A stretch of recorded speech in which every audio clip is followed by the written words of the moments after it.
Hello friends, मैं Roshan Kumar SRS with KT channel पर आपका स्वागत करता हूं। इस वीडियो में हिंदी के महत्वपूर्ण प्रीवियस ईयर क्वेश्चन का डिस्कस करेंगे।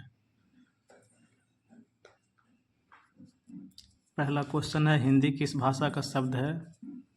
तो हिंदी फारसी भाषा का शब्द है, मूलतः ईरानी भाषा का शब्द है। ईरानी भाषा में स का उच्चारण स्थान ह किया जाता था। दूसरा क्वेश्चन है, हिंदी भाषा किस भाषा से उत्पन्न हुई है? तो दूसरा, हिंदी भाषा अपभ्रंश से उत्पन्न हुई है। हिंदी भाषा का विकास मुख्य रूप से अपभ्रंश के अंतिम रूप, जिसे अवहट भी कहते हैं, से माना जाता है। तीसरा क्वेश्चन, भाषा का संबंध संविधान की किस अनुसूची में है? तो 8वीं अनुसूची में है भाषा का संबंध, भाग 17 में। 8वीं अनुसूची में प्रारंभ में 14 भाषाएं थी, जो वर्तमान में मान्यता प्राप्त भाषाओं की संख्या 22 है। चौथा क्वेश्चन, हिंदी के अलावा कौन सी भाषाएं देवनागरी लिपि में लिखी जाती हैं? तो देवनागरी लिपि में मराठी और संस्कृत भी लिखी जाती है। पांचवा क्वेश्चन, संघ की भाषा हिंदी और लिपि देवनागरी होगी, यह संविधान के किस अनुच्छेद में कहा गया है? तो यह अनुच्छेद 343 में कहा गया है, 343 के 1 में। छठा क्वेश्चन, देवनागरी लिपि का उद्भव विकास किस लिपि से हुआ है? तो देवनागरी लिपि का विकास जो हुआ है, ब्राह्मी लिपि से हुआ है। ऑप्शन नंबर ई, ब्राह्मी लिपि की उत्तरी शैली गुप्ता लिपि से हुआ है। देवनागरी लिपि एक अक्षरात्मक लिपि है, वैज्ञानिक लिपि है। यह बाईं से दाईं ओर लिखी जाती है। देवनागरी लिपि में कौन कौन लिखा जाता है? हिंदी, संस्कृत, मराठी और नेपाली। 1947 में उत्तर प्रदेश सरकार द्वारा देवनागरी लिपि में सुधार के लिए काका कालेलकर समिति का गठन हुआ था। 7वां क्वेश्चन देखेंगे, प्रथम विश्व हिंदी सम्मेलन भारत के नागपुर, महाराष्ट्र शहर में कब हुआ था? प्रथम विश्व हिंदी सम्मेलन 10 से 14 जनवरी 1975 को हुआ था। 7 का डी। और 12वां सम्मेलन पूछेगा 2023 में, तो वो फिजी में हुआ था। अगला क्वेश्चन, रामचरितमानस की भाषा है? तो रामचरितमानस अवधी भाषा में लिखा गया है और पद्मावत भी अवधी भाषा में लिखा गया है। पद्मावत के लेखक कौन है? मलिक मोहम्मद जायसी। रामचरितमानस 16वीं सदी में गोस्वामी तुलसीदास द्वारा तथा पद्मावत मलिक मोहम्मद जायसी द्वारा लिखा गया था। क्वेश्चन नंबर 9, हिंदी साहित्य को कितने कालखंडों में विभाजित किया गया है? 4 कालखंडों में किया गया है, आचार्य रामचंद्र शुक्ल के अनुसार। पहला आदिकाल, दूसरा भक्ति काल, तीसरा रीति काल, चौथा आधुनिक काल। अगला क्वेश्चन देखेंगे 10वां नंबर, हिंदी साहित्य के आदिकाल को किसने सिद्ध सामंत काल नाम दिया है? सिद्ध सामंत काल किसने कहा है? राहुल शंकरित्यायन, पंडित राहुल शंकरित्यायन ने। अगला क्वेश्चन क्या है, अग्नि का पर्यायवाची शब्द क्या है? अग्नि का पर्यायवाची शब्द है पावक। अग्नि का मतलब आग, आग का पर्यायवाची शब्द पावक। पीयूष का मतलब अमृत हो गया, अंबर का मतलब आकाश हो गया, और मयंक मतलब चंद्रमा का पर्यायवाची शब्द है। 12 नंबर क्वेश्चन, अश्व का पर्यायवाची शब्द। अश्व का मतलब होता है घोड़ा, घोटक मैंने भी घोड़ा होता है मैंने भी घोड़ा होता है, तुरंग मैंने भी घोड़ा होता है, कटक मैंने सेना होता है। ये नहीं होगा, यानी अश्व का पर्यायवाची शब्द नहीं है, क्वेश्चन में रहना चाहिए था, नहीं है। घोड़ा होगा, घोटक भी होगा, है भी होगा, तुरंग भी होगा, कटक नहीं होगा। कटक मतलब सेना होता है। अब 13 नंबर क्वेश्चन देखेंगे,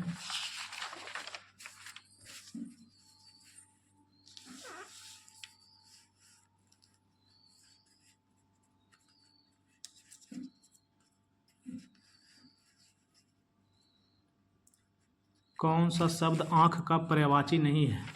चक्षु का मतलब आँख होता है, अम्बक मने आँख होता है, अच्छी मने भी आँख होता है, मोद और हर्ष मने आनंद होता है, ये नहीं है। आम का पर्यायवाची शब्द नहीं है आम। रसाल मतलब आम होता है, आम्र मने आम होता है, अमिया मने भी आम होता है। तो तामरस नहीं होगा, तामरस का मतलब हो जाएगा कमल। अमिया अमिया अमिया का मतलब भी अमृत होता है, इसको अमृत फल कहेंगे तब आम होगा,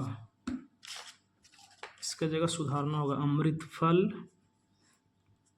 अमृत फल रहेगा तो आम का पर्यायवाची शब्द होगा।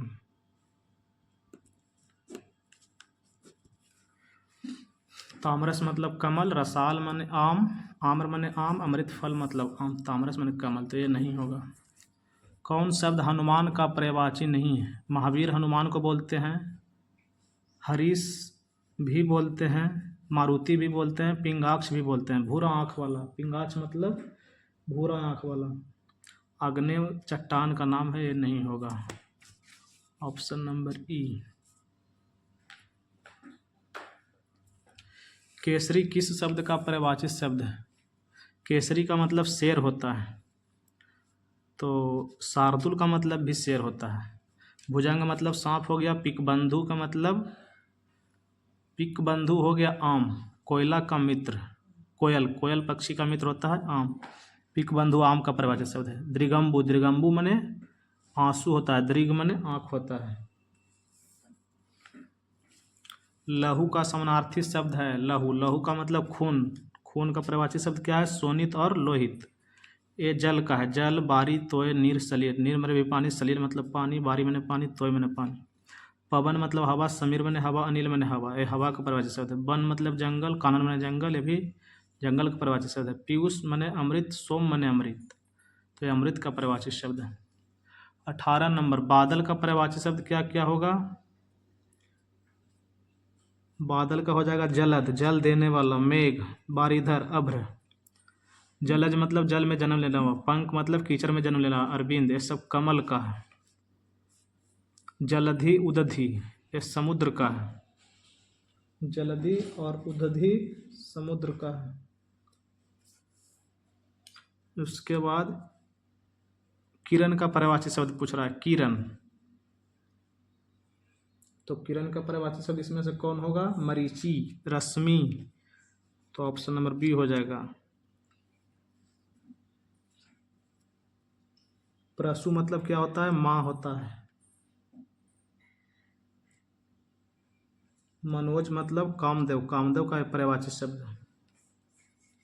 मृगांक चंद्रमा का पर्यायवाची शब्द है। 20 नंबर, अंबुज, नलिन, पुष्कर, पुंडरिक, पद्य, नीरज, सरोज तथा सरसिज किसके पर्यायवाची शब्द हैं? ये हो जाएगा कमल का पर्यायवाची शब्द है। पुष्प, कुसुम, परसुन, ये सब फूल का पर्यायवाची शब्द है।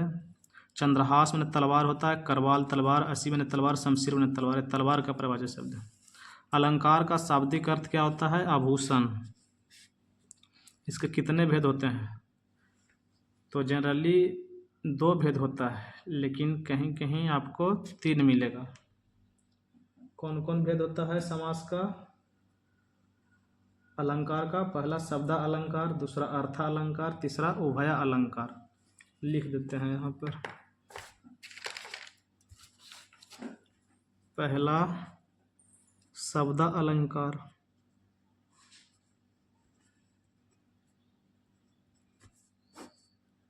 दूसरा अर्थ अलंकार,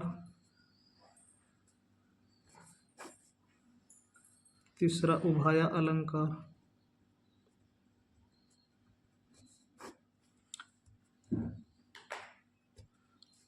अगला क्वेश्चन कह रहा है कौन शब्द अलंकार का भेद नहीं है? तो शब्द अलंकार का कौन भेद नहीं है? डी नहीं है। शब्द अलंकार के 5 भेद होता है। अनुप्रास अलंकार, यमक अलंकार, श्लेष अलंकार, वक्रोक्ति अलंकार, विवक्षा अलंकार। 23 नंबर क्वेश्चन क्या कह रहा है? 23 नंबर क्वेश्चन कह रहा है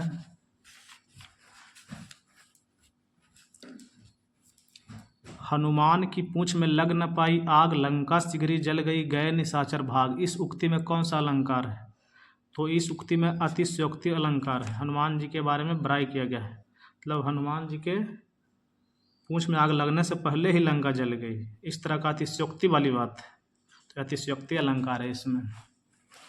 24 नंबर क्वेश्चन देखेंगे।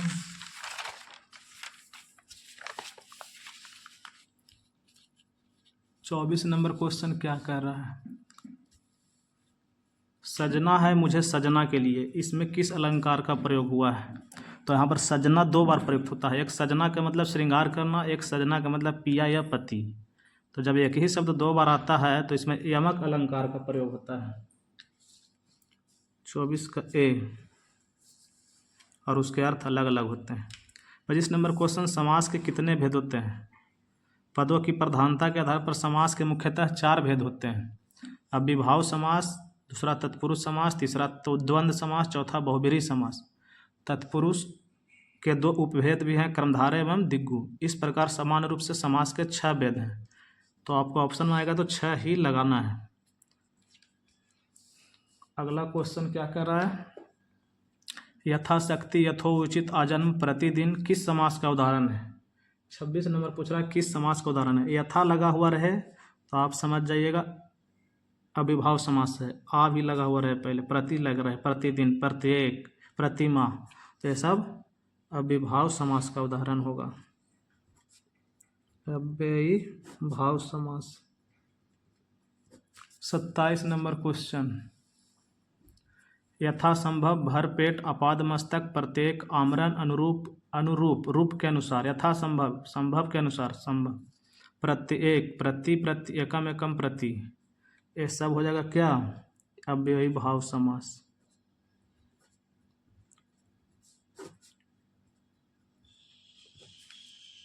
आमरण, आजन्म, आजीवन, सब क्या हो जाएगा?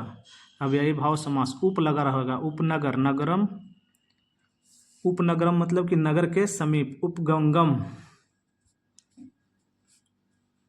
गंगा के समीप, उपवन, वन के समीप, बखूबी, खूबी के साथ, रातों रात, हाथों हाथ, ये सब अव्ययीभाव समास हो जाएगा। उप का मतलब होता है समीप, उप भी लगा हुआ रहेगा तो अव्ययीभाव समास पहचानने में हो जाएगा। रसोई घर किस समास का उदाहरण है? रसोई घर, रसोई घर का मतलब रसोई के लिए घर। ये 29 नंबर क्वेश्चन है। रसोई के लिए घर तो हो जाएगा संप्रदान तत्पुरुष। संप्रदान में पढ़े होंगे, उसका विभक्ति चिन्ह को के लिए होता है। संप्रदान तत्पुरुष, रसोई के लिए घर, इसका समास विग्रह हो जाएगा। समास में 2 चीज़ होगा, समास विग्रह और समस्त पद। ये हो गया समस्त समास विग्रह, और इसका समस्त पद हो जाएगा रसोई घर। किसका मिलान गलत है? गगन को चुमने वाला, गगनचुंबी, गौ के लिए शाला, गौशाला, पद से च्युत, पदच्युत, पुरुषों का उत्तम, पुरुषोत्तम। तो ऑप्शन नंबर 4 गलत। पुरुषों में उत्तम रहेगा तो पुरुषोत्तम। गगनचुंबी कौन समास हो जाएगा? कर्म तत्पुरुष, गगन को चुमने वाला। गौ के लिए शाला, गौशाला, गौशाला हो जाएगा संप्रदान तत्पुरुष। पदच्युत, पद से हट गया तो अपादान तत्पुरुष। पुरुषों में उत्तम, पुरुषोत्तम होगा अधिकरण तत्पुरुष। समास, सम मतलब संक्षिप्त, आस माने कथन या शब्द, शब्दों का संक्षिप्तीकरण ही समास कहलाता है। अगला क्वेश्चन है कौन दिग्गु समास का उदाहरण है? दिग्गु समास, दिग्गु समास में संख्या रहेगा आगे लगा हुआ, जैसे नवरात्र, नवरात्र, नवरात्रों का समूह। तो फिर राजपुत्र, राजकुमार, राजा का बेटा, राजा का कुमार, तो ये तत्पुरुष समास हो जाएगा। गृह प्रवेश, अधिकरण तत्पुरुष, गृह में प्रवेश, लोक में प्रिय, धर्म में वीर, ये सब अधिकरण तत्पुरुष हो जाएगा। परीक्षा भवन, परीक्षा के लिए भवन, हथकड़ी, ये सब संप्रदान तत्पुरुष हो जाएगा।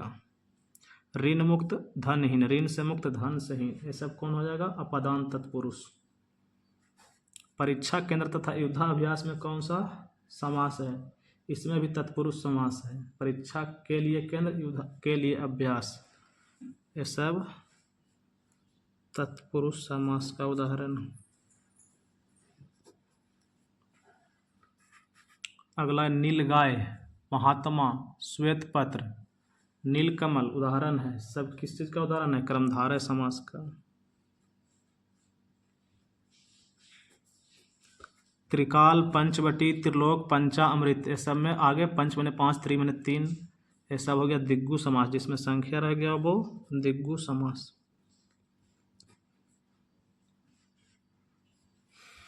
35 नंबर, शीतोष्ण, माता पिता, कलम दवात। शीतोष्ण, शीत और उष्ण, माता और पिता, कलम और दवात, और लग गया तो द्वंद्व समास।